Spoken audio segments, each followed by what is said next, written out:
We gotta get out of here now.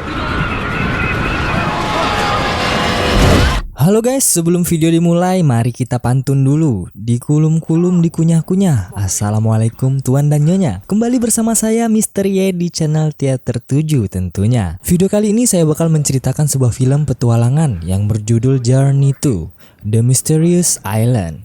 Dirilis pada tahun 2012 karya Brad Pitt.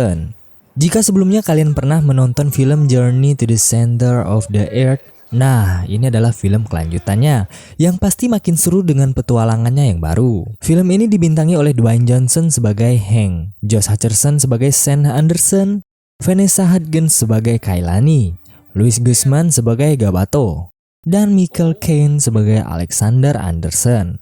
Nah, sebelum intro dimulai, yakinkan diri tetap menjadi beban keluarga walaupun susah tetaplah berfoya-foya. Mari kita teriakan bersama, cheer cheer cheer, our.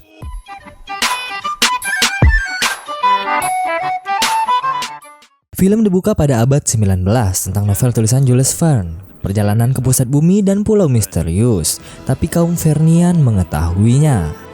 Kita diperlihatkan dengan seorang pemuda menggunakan motor trail yang dikejar polisi. Ia menerobos kandang anjing kampung lalu berakhir di kolam berenang dan ditangkap oleh polisi. Kemudian datanglah seorang pria yang ternyata adalah Hank.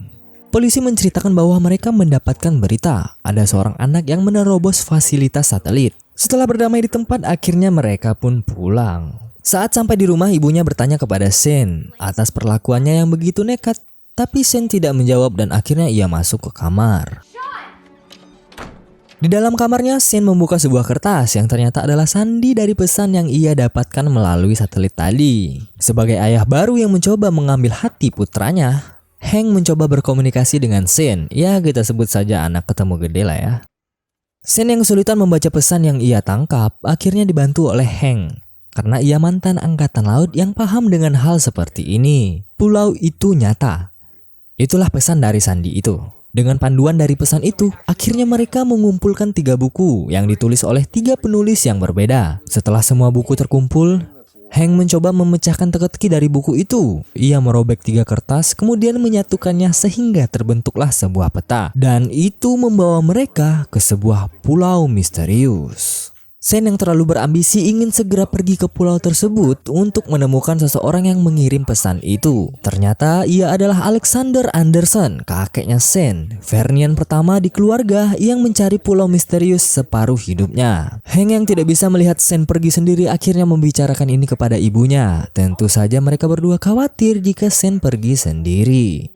Paginya Sen terlihat sibuk dengan peta barunya dan tiba-tiba Hank datang memberikan kejutan. Ya, itu tiket pergi ke sebuah tempat bernama Palau untuk mencari pulau misterius.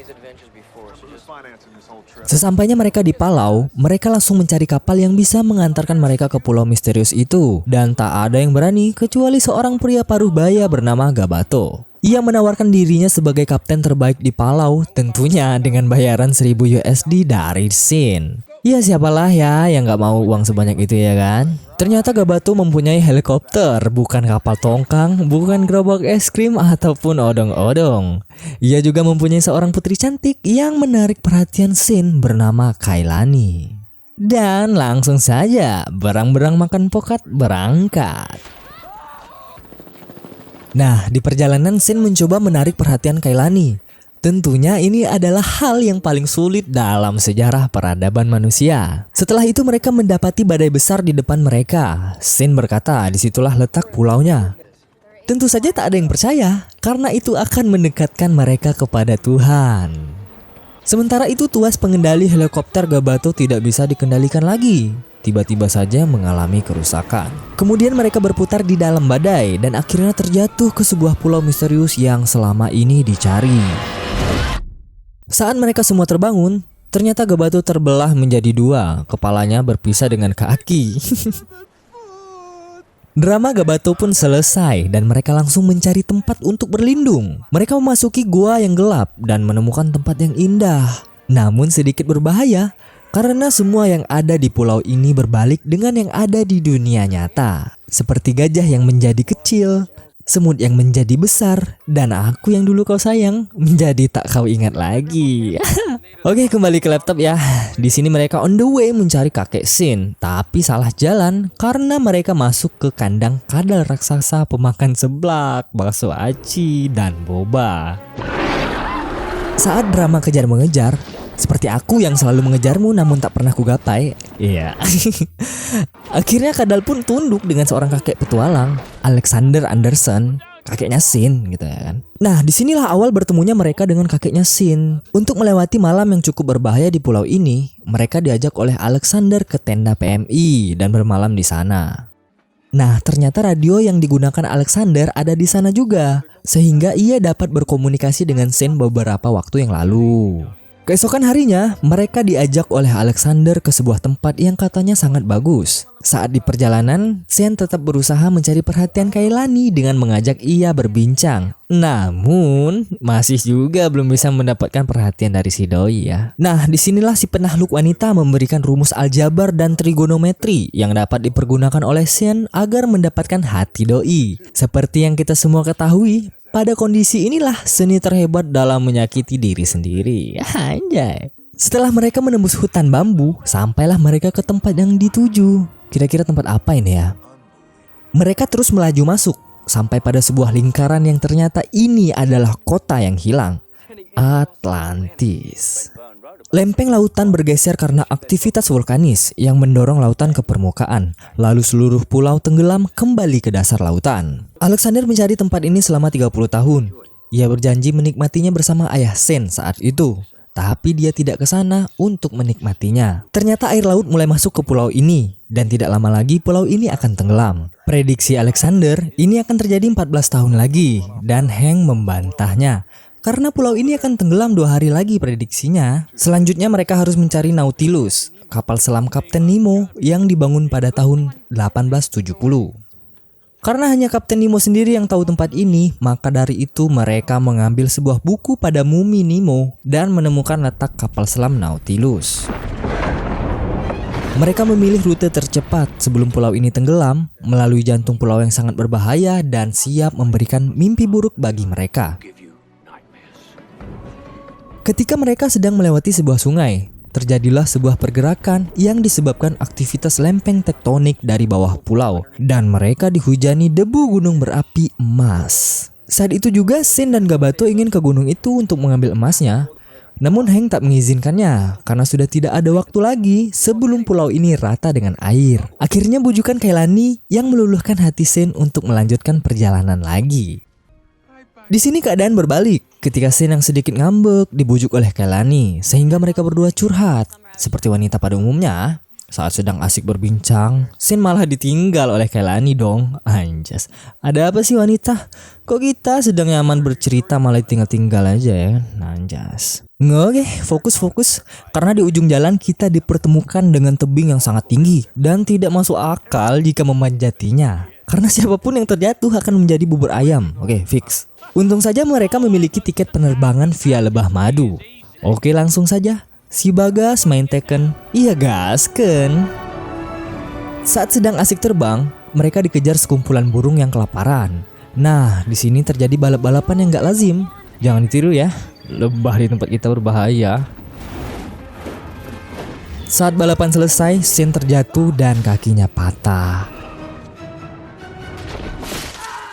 Namun mereka harus melanjutkan perjalanan sebelum malam tiba. Karena di sini adalah bagian pulau yang paling berbahaya sih versinya gitu ya kan. Malam pun tiba. Terlihat Shin sedang diobati oleh Alexander dan Hank. Sementara Kailani dan Gabato mengambil air. Jika sakit tidak berkurang, mungkin bernyanyi solusinya. Ini bisa digunakan untuk kita yang patah hati ya. Karena goresan di hati lebih sakit daripada di kaki.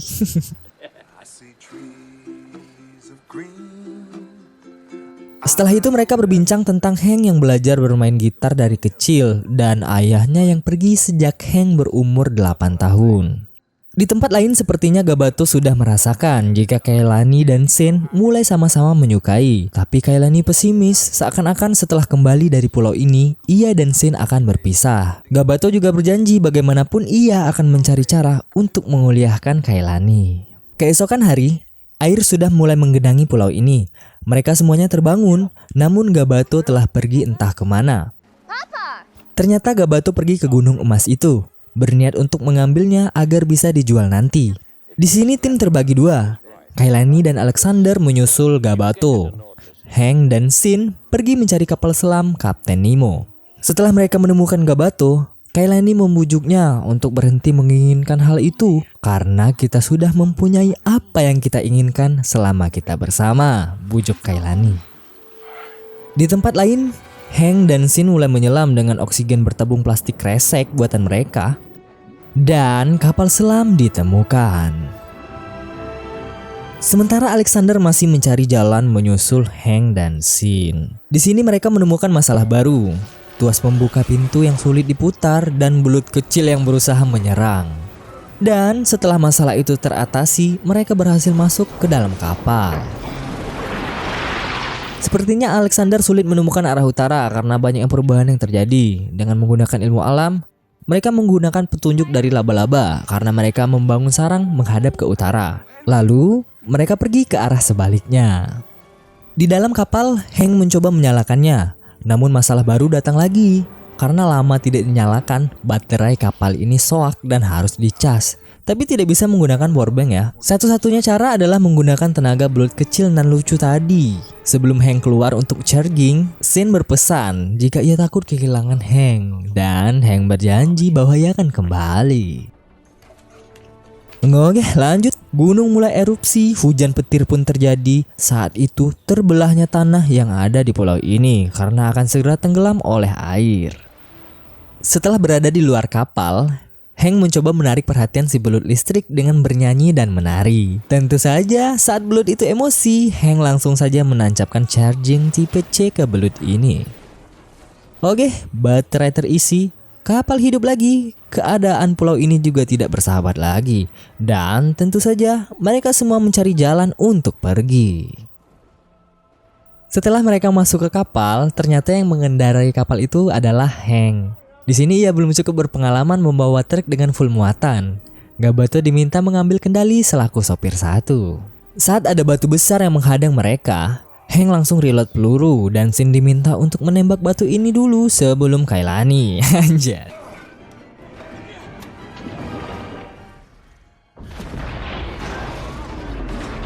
Semua sangat senang ketika berhasil melewati rintangan ini dan langsung saja Kailani mendekati Shin dengan tatapan dan rasa suka. Shin terlihat gugup, tetapi Hank malah menggodanya. Akhirnya Kailani memulainya duluan dan cheer. Aur. Shin langsung berpindah pada 6 bulan kemudian. Terlihat Kailani membawa kado ke rumah Shin. Tentunya Gabato sangat khawatir jika putrinya ini kenapa-napa. Setelah menelpon, Gabato segera berlayar dengan kapal barunya. Ternyata ini adalah hari ulang tahun Shin. Terlihat mereka sedang menunggu kedatangan Kailani. Setelah itu, mereka membuka surat dari Alexander bahwa ia akan memberikan hadiahnya secara langsung. Tulis pesan itu. Tak lama berselang, Alexander pun datang, seperti film ya. Dengan pakaian antariksanya, Alexander langsung memberikan kado sebuah buku kepada Shin yang akan membawa mereka pada petualangan baru ke bulan. Kemudian film pun tamat. Ending yang merengamkan.